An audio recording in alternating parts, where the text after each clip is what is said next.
Hi friends, నేను 3 రోజుల నుంచి మీకు కారం ఆవకాయ చూపించాను. నిన్న తీపి ఆవకాయ చూపించాను. ఇవాళ కలెక్టర్కాయతో మళ్ళీ ఒక జామ్ చేసి చూపిస్తాను. తీగా పుల్ల పుల్లగా ఎలా చేయాలో మీకు చూపిస్తాను. చూస్తూనే ఉండండి. ఇక బాగా ఇలా తురిమేయాలి, చెక్కియాలో తురిమేయాలో ఏదేనాను. ఆంధ్రాలో బాగా కోరేస్తామంటారు. ఇలా కోరాలి.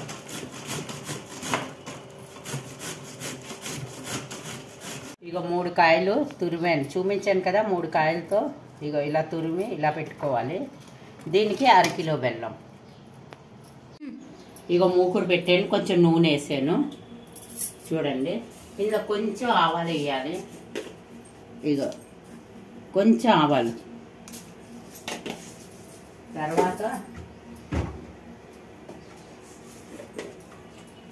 కొంచెం జీలకర్ర, దీని తర్వాత ఒక్క ఎండుమిర్చి, కొంచెం తీపి కారం రావడానికి ఇక ఒక్క ఎండుమిర్చి వేసి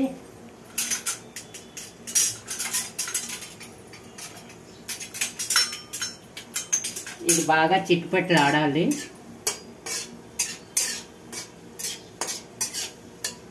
ఇక బాగా వచ్చిన తర్వాత ఇలాగా పట్టుపట్లు ఆడాక ఆవాలు,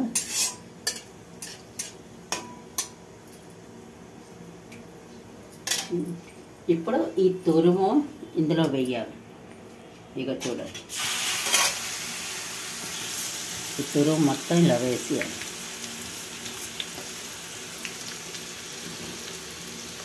ఇక ఇలా వేసేసిన తర్వాత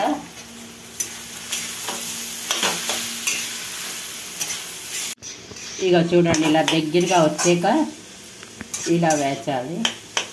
కలర్ కావాలంటే కొంచెం పసుపు వేయచ్చు.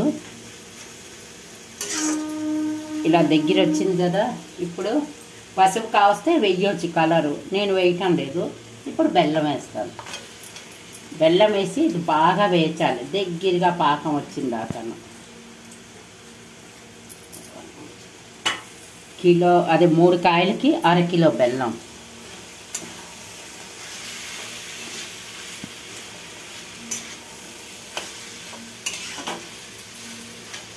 వేసి ఇప్పుడు చిన్న ఉప్పు, కొంచెం ఉప్పు వేయాలి, రుచి సరిపడా.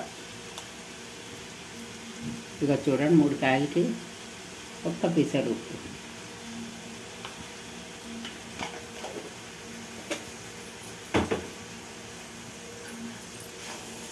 ఉప్పు వేస్తే నీరు వదులుతుంది, పాకం కూడా వస్తుంది.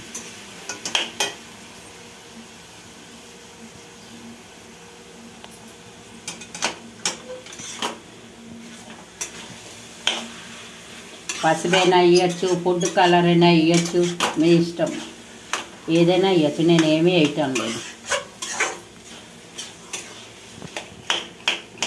ఇది దగ్గరగా వేగుతూ పాకం వస్తుంది. మనం రొట్టెల్లో కానీ, ఉప్మాలో కానీ, పప్పు అన్నంలో కానీ పిల్లలు దేనితోనైనా తినేస్తారు. ఇగో బెల్లం, అది తురుము, ఉప్పు అన్నీ వేసాం కదా. ఇగో ఇలా దగ్గరగా వస్తూ ఉంటుంది. ఇలా కలుపుతూ ఉండాలి అడుగంటకుండా. చాలా బాగుంటుందండి, పుల్ల పుల్లగా తీసిగా ఇలా దగ్గరగా వస్తుంది. మనం మైసూర్ పాకం ఎలా చేస్తాం, జాము, ఇలా దగ్గరగా పాకం ఇలా వస్తుంది కదా. ఇలా కలుపుతూ ఉంటే అలా దగ్గరగా రావాలి. మనం దగ్గర ఉండి కలపాలి, హైలో సిమ్లో పెట్టి కలపాలి. చూడండి, ఇలా చూడండి, పాకం వస్తున్నది. కొంచెం ఉన్న పాకం రానికుండా చూస్తూ ఉండాలి. మూకుడికి ఇలా అంటుతూ ఉంటే అప్పుడు తీసేయాలి. నేను చూపిస్తాను మీకు. ఇగోటండి, ఇలా వస్తుంది. ఇలా సేమ్ మైసూర్ పాకం చేస్తే ఎలా అంటుతుందో ఇగో ఇలా అంటుతుంది. వచ్చినప్పుడు దింపియాలి. నేను ఎప్పుడు ఆవకాయ, పచ్చి ఆవకాయ, ఎండావకాయ, తీపావకాయ, జామ్ అన్నీ కలెక్టర్కాయతోనే చేస్తాను. తోతాపరి అంటారు కదా, అది. మీరు కానీ పుల్లకాయతో కానీ చేస్తే 3 కాయలకి 1 కిలో బెల్లం పడుతుందండి. ఎందుకంటే కాయ పులుపు. ఈ తోతాపరి కాయలేమో తీయగా పుల్లగా ఉంటాయి కనుక బెల్లం 3 కాయలకి అదే అరకిలో 3 పావుల కాయలకి అరకిలో బెల్లం పడుతుంది. కరెక్ట్గా ఇలా వచ్చేస్తుంది. ఇది కొంచెం చల్లారాక చూడండి, కొంచెం ఏలక పొడి వేయాలి. ఏలక పొడి వేసి బాగా కలపాలి. మనం తురుముకొని చేసుకుంటే అదే చెక్కుకొని చేసుకుంటే చాలా బాగుంటుంది. పంటికి తగులుతూ ఉంటుంది పులుపు తీపి.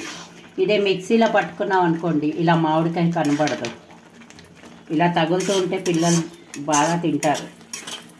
మనం తినడానికి కూడా చాలా బాగుంటుంది. పంటికి తగులుతూ ఉంటుంది తురుమంతాను. ఇగో ఇలా దగ్గరగా పడాలి.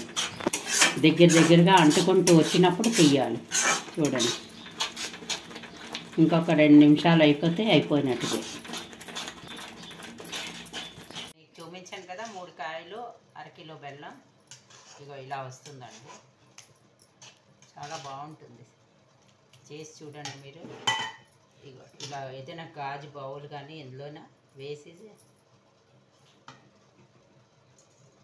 ఎన్ని రోజులైనా తడి తగలకుండా ఉంటే ఉంటుంది. ఫ్రిడ్జ్లోనే స్టాక్ పెట్టవచ్చు, స్టోరేజ్ చేయొచ్చు. నెల రోజుల దాకా ఏం అవ్వదు. తడి తగలకపోతే ఎన్ని రోజులైనా ఉంటుంది.